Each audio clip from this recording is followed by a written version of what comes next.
Hey guys, welcome back to Stinson Farms. Hey, I got a little thing I want to show you today. Got a piece of equipment. It's actually my dad's, but it's been around on the farm for many years, and it's a lot older than what it has been on this farm. But I want to take a look at it. I want to show you what it is, tell you a little bit about it, what I know about it, and what it's made for, and what we used it for. And then I want to go show you something I grew this year. It's been a long time since I grew any. Hadn't never grew any myself. I helped Dad grow it for years, but we want to look at it real quick. So here's what we got. This is a International, I believe, and it's a corn binder. And I'm sure there's plenty of y'all out there that know what this is. And this one is old. It's not as old as some of them. It does have the rubber tires, and it is PTO driven. And he had one before this, him and his brother had, that had the steel wheels and was ground driven. And used it for a long time, and then we bought this one. Some of y'all tell me what you think. I don't know. If I had to guess, I would say this machine's probably from late 40s, early 50s, is what I'm thinking. It could be newer than that, I'm not sure, but it's got some age on it for sure. And it works. We hadn't used it in probably 10 years, but it works. I'm sure I could get it working and tying in just a few minutes, but it's got a tying mechanism, and I hope it's light enough y'all can see because it's getting late in the evening. But this right here is the tying mechanism on it, and it would bring the corn stalks up through here, bring them into this spot right here, and it would hold them in this area until it got enough weight against this that it pushed back and it tripped it. Actually, this right here, till it pushed back and it tripped it. And then it would swing around. This part would swing, coming around. It would tying mechanism right here, just like got a knotter on it, just like a baler. A little bit different, but same principle. And it would kick it out the back. It's supposed to have a conveyor here on the back of it. When it would kick it out, it would lay it down on this conveyor. You could put so many bundles or shocks on this baler, on this conveyor. And then it's got a handle that runs up front that you would pull and trip right here. That would kick that conveyor in gear, and it would shoot it out on the ground in the field. And I have that conveyor, but it needs the wood replaced on it. It's in bad shape, the wood is, but it's a pretty cool old machine, and it works. And maybe sometime I'll get it out and cut a little corn with it, to show y'all exactly how this works if you have never seen one. But it's really interesting. Old technology, and very interesting.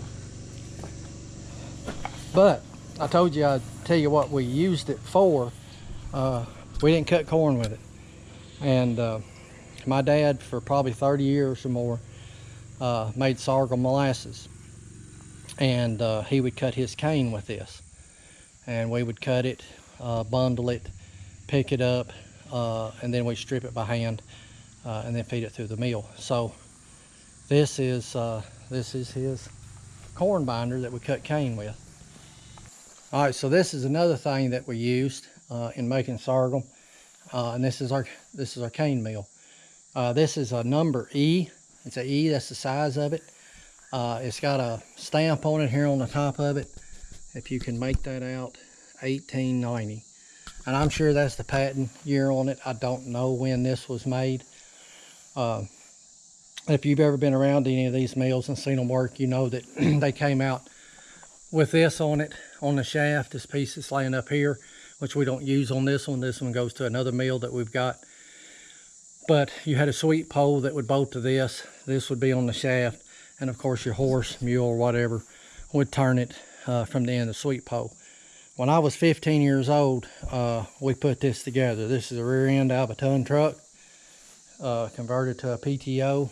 These gears here, we had the shaft of the mill turned down to accept this gear on the top of it, and this gear is the gear off a old International baler, and this is the drive gear off the same baler. And we just sit there and idle the tractor with the PTO running, and it does an excellent job. And maybe we'll see that in action sometime, but I wanted y'all to see these things. Now I want to show you what it is that I grew. So if you'll excuse the grass, I didn't spray my garden this year, and everything got too big to work, and the grass kind of took it over. But here's what we grew. I got one row of it. It's not a lot, but this is sugar drip cane. It's a sorghum cane, and it is an old variety. I looked for a long time to find these seed. I finally found them in from a guy I'm wanting, I think, in South Carolina. It's Jim's Seeds on the internet. He's got a website, Jim's Ornamental Seeds, I think. And he sells in bulk too, but I just bought enough to plant what I planted, and it's non-GMO, and it should be open pollinated and should reproduce. And I'm going to try to save my seed from this and plant some tomorrow. Dad would have to buy some every so many years, but this is the variety that he grew the most. It's what worked out best for him, and he'd always save his seed, and we would clean the seed and dry them, and we'd plant them the next year, and they always done great. And that's hopefully, I planted 1,000 seeds. I don't know, I may have 800 or so stalks here, so hopefully those 800 plus heads will make enough seed to plant me about a ½ acre next year. If you can see the head right here, these are just putting on the seed. They're a long way from being ready or mature. I mean, it's going to be here fairly quick, but they're not there yet. And the head will take on a kind of a reddish appearance. The seed will be where you could squeeze them. They'll be a little hard, but not real hard. It's what we call doughy, and they'll just mash a little bit, but they'll be pretty firm. And we'll cut the heads off of this, and we'll dry them, clean them, and save them, plant them next year. So I'm going to do this the way we used to starting out.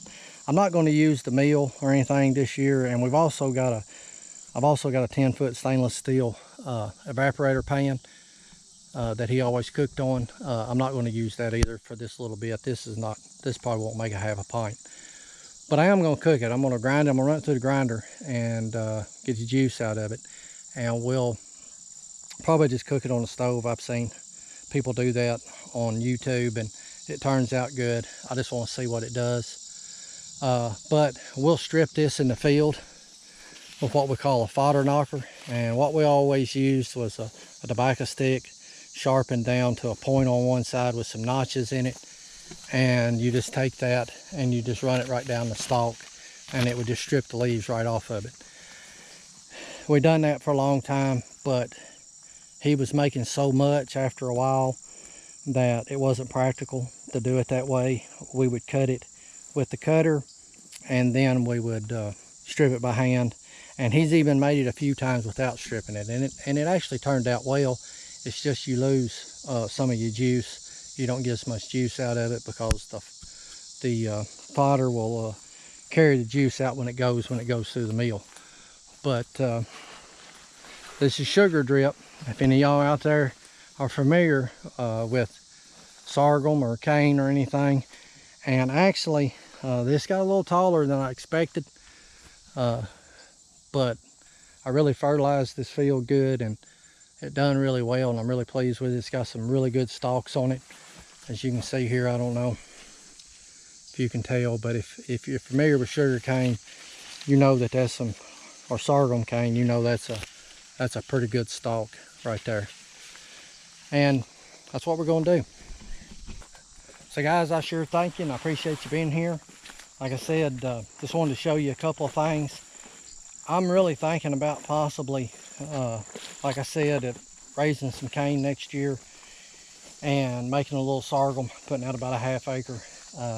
I got to get everything set up,